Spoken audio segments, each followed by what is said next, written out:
And Ozama, your development officer here at the Students' Union. And I just wanted to thank everyone here in person for joining us and also to those watching online. We have 4 people today here on our panel to answer most and all of your questions, and I will take it over to them to introduce themselves. Hello, my name is Anne Murphy and I am Professor of History and the Deputy Vice-Chancellor for Education. I'm Maria Šolić, I'm one of the elected officers here in the Students' Union, and my remit is academic representation. Hello, I am Chris Love. I am Deputy Director for Capital and Property in Estates and Campus Services. Thank you very much.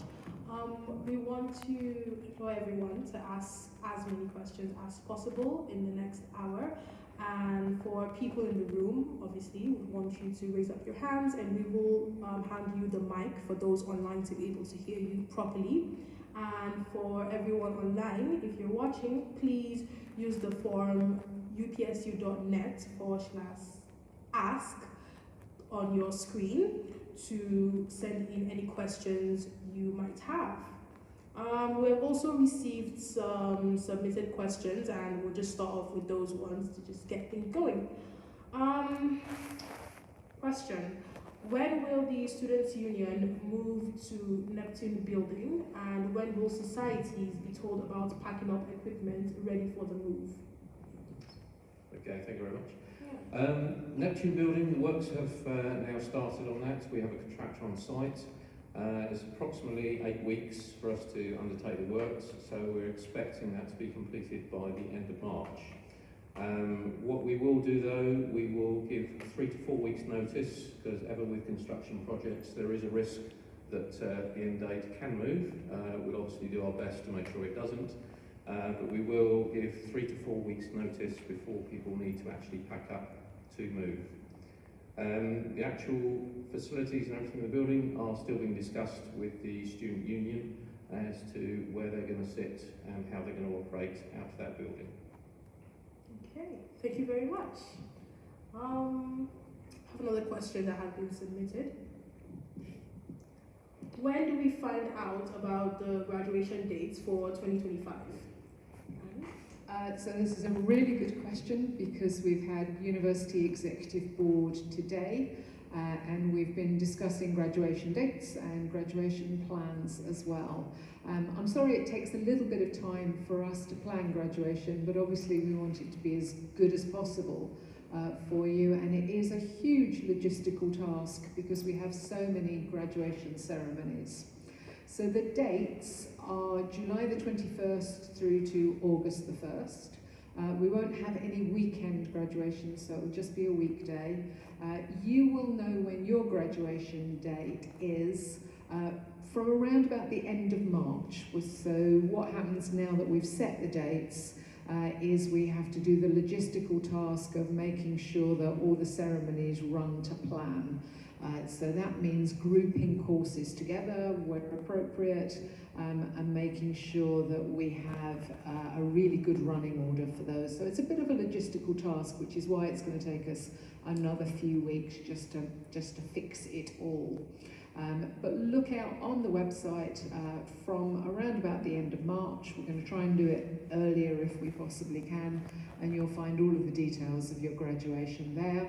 Can I also say to those of you who are in your final year that completing the NSS, which is the National Student Survey, is something that you should be thinking about at the moment.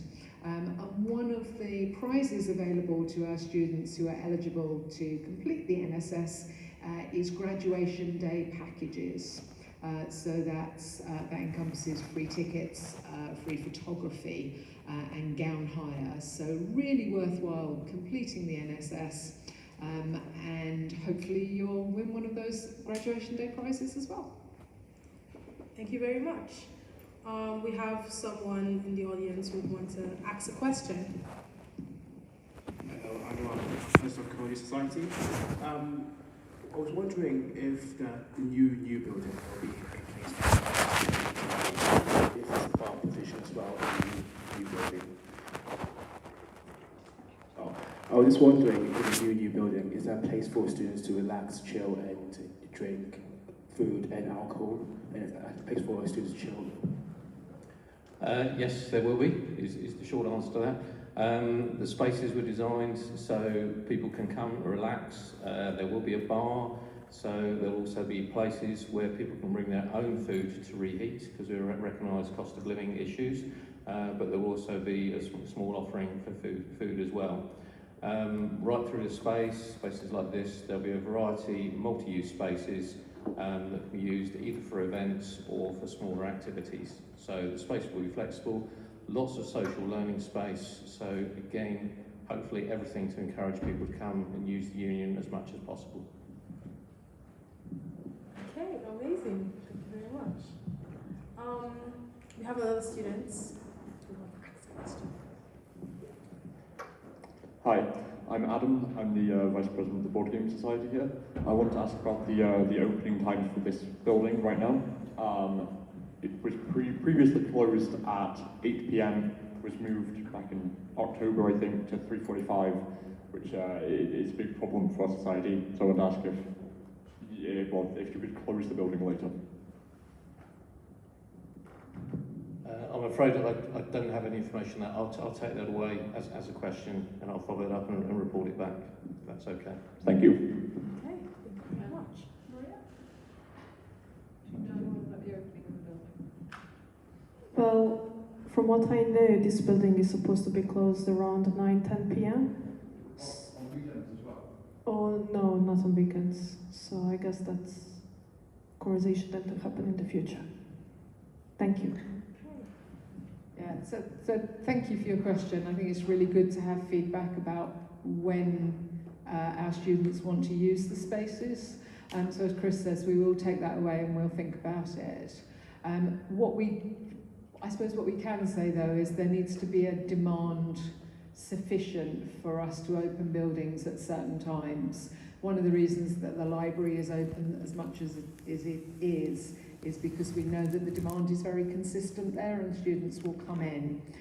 But there's always a maintenance cost to the university and security cost to the university as well. So we have to balance the demand from students with the opportunities and the cost to the university overall. Does that make sense? Yeah. Thank you. Okay. This is a question about the 48-hour extension. This is a trial period, or is it going to go through next academic year as well? So sorry, Anne, I didn't catch that. The 48-hour extension for assessments. Is that going to be a trial, or is it going to go into next year as well?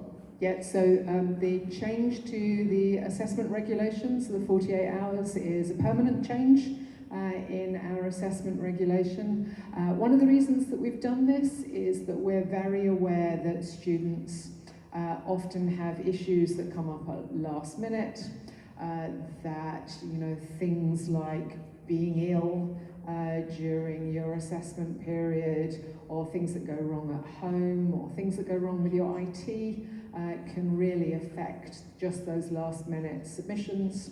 And we just wanted to create a flexible environment to allow our students to have just an extra 2 days kind of grace period to submit their assessments should they need to submit them a little bit late. We're just going through the process of doing a bit of an assessment on how that's worked for teaching block 1. We think it's worked well. We think most students have still been submitting their assessments on time, with some students taking advantage of the extra 2 days only where they needed to. We think it's probably reduced the number of extenuating circumstances that have needed to be filled in, and we hope that that's a big advantage for students as well, because we know it's really stressful filling out extenuating circumstances, particularly when you only needed a little bit of extra time. So we were really pleased to be able to do that, and we really hope it's worked well for students. Maria? Well, I'm not sure that I have actually anything else to add. You can take credit for asking. Yeah. Okay, I'll do that then. Okay, thank you very much. We have another online question. I am currently a first-year law student, and I am now starting to feel anxious. I took law because I thought it would be a versatile degree to have, but now I am starting to see videos saying that the degree is starting to lose its value because so many people take it. I was wondering if you have any advice for me because this academic year is soon coming to an end and I'm not sure what to do to boost my CV and get placements to guarantee that I have something after university ends. Maria? So if I start off, then I'll pass on to Maria. So just to say, lots of students feel this way from time to time throughout their degree, thinking about, did I take the right degree? Did I make the right choices? So it's a perfectly natural way to feel, and I think particularly in your first year where everything is new for you. Please don't worry, you made a great choice. You know, law is one of the best degrees that we offer, and it's one of the degrees where there's the highest employment rate. So your choice is absolutely sound. I think you'll always find when you go on the internet there'll be kind of videos and commentaries about different types of courses. Often you see some of the negative, you don't very often see the more positive aspects to this.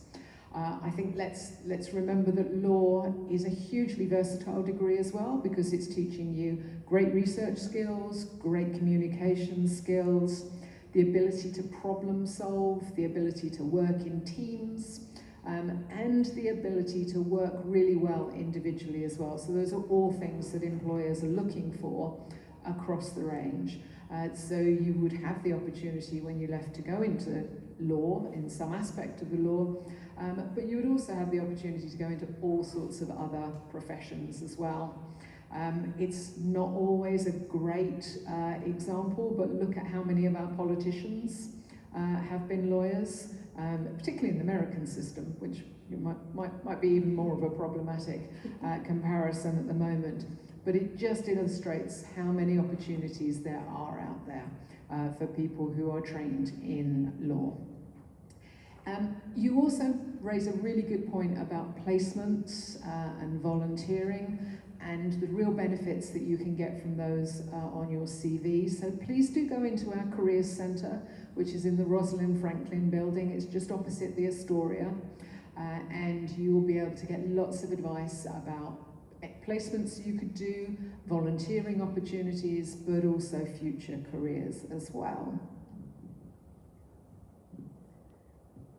I want to add that we also as university offer connected degrees, so basically you don't have to seek for placement just after level 5, but you can do it also after level 6, meaning if you end up being unsuccessful in the search for the placement with all of these support systems, you can basically save that for a bit later.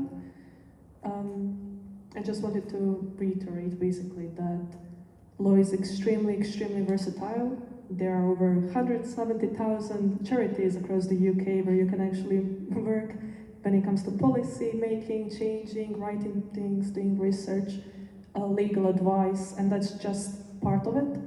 And the biggest stress relief for me and some other students that I know has been the fact that people today employ based on your skills and skill set, not based on necessarily what your degree title is. And the law degree is extremely convertible, so I genuinely don't believe you have anything to be afraid of. So just one more point, if I may. I hope that's reassured you, but you might still want to consider transferring your course. So my best advice to you would be make sure you finish this year, get your credits for this year, because that's really important. And sometimes you can transfer those credits over. Talk to your personal tutor, and your personal tutor will help you to identify all of the choices that are open to you. Amazing, thank you very much. I'm not studying law now, I feel like I should study law. Another question. Will the university bus be affected by the first bus strikes? No, it won't. It's a very, very short answer to that. We've had assurance from the first bus that the university services will not be affected. Other services may be affected during the strike, which actually runs until the 27th of February, but to be clear, our service will remain in use. Okay, good to know. Thank you very much. We have another online question. Will it be possible to provide more advance notice of when these Q&As might take place? And many students have work commitments and therefore we cannot attend it if we are only given 5 days notice. Yeah, thank you for that. So we have moved the date of this particular Q&A, and we moved that because we wanted to align it with another event. But all of our other Q&As, the dates have been online since October. I am conscious though that they might not have been in a place where you might have looked. So very sorry about that. We are thinking really hard about how we communicate to students that these Q&As are going on, what's the best time to do them, what's the best medium for them, and how we ensure that students who want to ask us questions can get to ask us questions. So we really will undertake to find different ways of communicating to you that the Q&As are happening, and to communicate to you how you can take part as well. So thank you for the feedback on that. Okay, thank you very much. Another question. I've got an issue on my course, but I don't know how to contact my course rep. How do I contact them? So you can use STAR tool. You can find it on UPSU.net website, and over there you'll be able to choose from multiple reps that are basically responsible for your course. In the case that they end up not responding after you end up submitting the request, you can always contact us in the Students' Union. We do have regular check-ins, and we are trying to develop the system even more because this is the first year when the STAR tool is used both by the university and the union. So any feedback on how it actually ends up working for you in practice is very welcomed. But to repeat myself, just go to STAR tool. And if you can't find the STAR tool, it's very, very easy to find. But you can also talk to your course tutor about who your course rep is as well. Okay. Just to follow up, what does START and START tool stand for? I'm so bad with abbreviations. Student Academic Representation Tool, I would say. Yes. Oh, I'm getting thumbs okay, up, so START. that's that. Students. Okay, makes sense. And just to say what happens to, so the feedback that you put on the START tool, so what happens to that is it goes to the student union, and the student union feeds it through to the university as well. So the university will then make sure that it goes to the right person. So it might be a comment on how a course is running, might be a comment on how a module is running, and what we try to do is make sure it gets to the right person so that we can make changes as soon as possible. It's not the only way to feedback, so you can feedback then to your course reps also and ask them to pass your feedback on. And there are other resources on the MyPort Hub that will help you understand how to get in contact with various people at the university if you have another sort of issue that you want to address. Sorry. Okay, thank you. One more question I see here. The delivery of the online project construction management master's degree has been plagued with technical issues which has affected its delivery. This has been raised by several students throughout the course, but there seems to be no response. Recently, the faculty announced it would split the partnership for delivering the online course and would use another service provider. What was the reason for this decision? When I inquired, I have not been provided any answer, but as a paying service user of the university, I would expect issues over performance to be disclosed to me. if the course is going to continue to be delivered, what safeguards are being put in place by the university to make sure that the delivery of the course does not cause students to suffer? Thank you for that question. I'm really sorry to hear that your experience on one of our courses has not been as good as we would have expected it to be. So we do expect that all our courses work really well, and we do listen to your feedback when you say that they don't work well. I have seen some feedback about this course, and I'd hoped that it had been addressed. So one of the things that we addressed last year was the disparity between on-campus marking turnaround times and online marking turnaround times, and we adjusted our policies in response to student feedback on that. So I hope that we've got to some of the concerns that you have. If you've got further concerns, please do drop me a line. As I said, my name is Anne Murphy, and you'll be able to find me on the website and contact me if you've got other things that you would like to raise.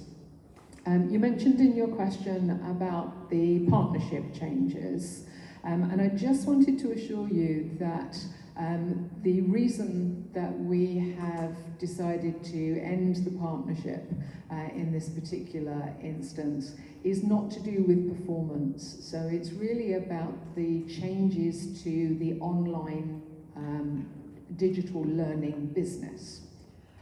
Now, if you remember back to the pandemic, I think there was a really a real sort of optimism that lots of learning and teaching would convert to online, and would, that lots more students would be learning online. We haven't seen that quite play out in the way that we thought it would, so business models have changed somewhat, and it is our job to be responsive to the way that education business models are changing. So that's the reason we've agreed to end the partnership, and it's a mutual agreement, so it's not about performance issues. What we want to do also is to make sure that the students who are on those courses are supported across what we call a teach-out period. Now, the teach-out period that we've agreed is 2 years. Students who are on the course will have already started the course, and so that should give them enough time to complete the course in the teach-out period. There will be a longer period that if there are students who are still completing the courses. We should be aware, though, that teach-out periods can't last forever. So I would ask that all students who are on those courses are really mindful of managing their studies to make sure that they're aware of when modules will come to an end, and we'll keep you informed about that. If you are concerned, if you need support, please let us know as soon as possible so that we can help you manage your studies. It's our job to do the very best for you to make sure that you can complete your degrees in good time and that all modules are available to you. But we would really ask that you work with us and let us know how we can help you. So I hope that answers all of your questions. As I said, if you do have concerns about your experience on the course, you can absolutely drop me a line and we will make sure that they're addressed. Okay, thank you very much. We have another question. Hello, I am a postgraduate student of Research Master. It is only a 1-year course. Can I apply for the ambassador position? Moreover, I also want to know about if there are any schools/nurseries supported by the university where I can find a job. Ooh, that's a really great set of questions. So firstly, I'm going to look to my colleague Sean, who is standing off camera, and he's going to nod to me, but I am 90% sure that it doesn't matter how long your course is, you can always apply to be an ambassador. And it sounds like you have lots of interesting experience, so please do apply to be an ambassador. We know that our student ambassadors do an absolutely fabulous job for us, And whenever you walk around, or whenever I walk around at open days, one of the things that I hear from both applicants and parents is what a fabulous job the ambassadors do. So really thank you to all of our ambassadors, and I would encourage you to apply to be an ambassador. With regard to nurseries and early year provisions where you might find a part-time job, again, I would encourage you to go into our Careers and Employability Service. So what they will have is potential volunteering opportunities, but they also might have paid roles on their books as well. So they'll be able to help you to access part-time jobs, but also volunteering opportunities. And I know that in Portsmouth there are a lot of volunteering opportunities, particularly around supporting early years education. Okay, thank you very much. I think that is all the questions we've got in online. Is there anyone in the room who would also want to have any other questions? Thank you. It's going to be bicycle related because that's half my personality for some reason. So how do we go, like, is there any plans for or any way to ask for some covered bicycle parking at the library? Because there isn't very much of it, and it would also be nice if it was under a tree, where it is under a tree and stuff. If there was, like, I don't know, the stacked stuff like we have at the business school or next to the Lion Gate building.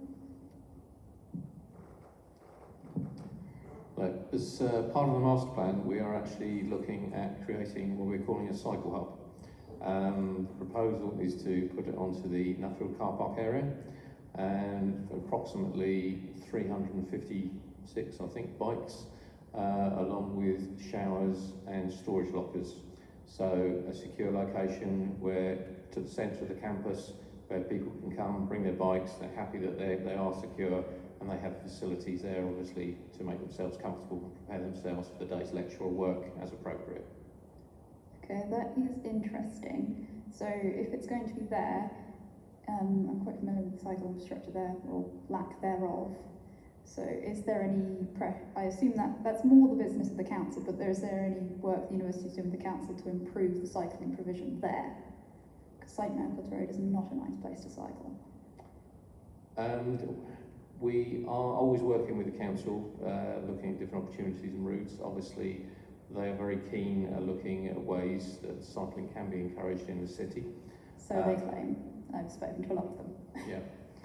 I'm aware there are various schemes that will be coming through the city centre area and should link through to the campus as well. Okay, thank you. No, that was it. Actually, no. So I've also read through parts of the master plan, and I'm not sure I'm just going to ask what you're going to do to sort of integrate the northern quarter in with the rest of the campus, because at the moment it does feel quite separated off. The focus at the moment on the master plan that we're currently working on is to create more of a central spine. So that does bring the activities more to the central area of the campus. Longer term, we will look at what we're doing with the northern campus and what is appropriate from that. But what we're finding, and why we've started actually with the student hub as the first one within the main master plan, is the Ravelin Sports has been very heavily used, the library is very heavily used, the student union building not so heavily used. So we're looking at providing better facilities, so students have the option. They're spending a lot of time in the sports facilities, then they come and work in the library. We want somewhere for them to relax as well, so that focuses in on the central spine for us. We're also drawing some of the other sort of main campus teaching towards that central spine area as well. So longer term, we will look at what we do with the northern quarter, but at the moment the focus is on bringing everything into the spine where we want most of the activity. Okay.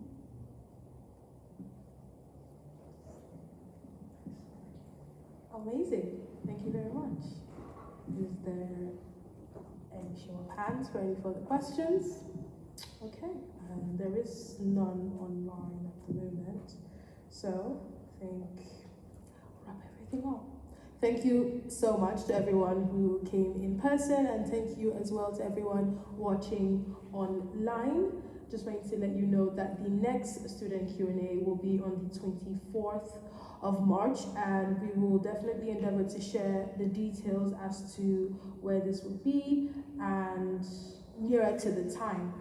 Thank you very much for being here, and thank you as well to the people on the panel for answering all the questions, and goodbye. That's it. Thank you. Bye-bye. Bye.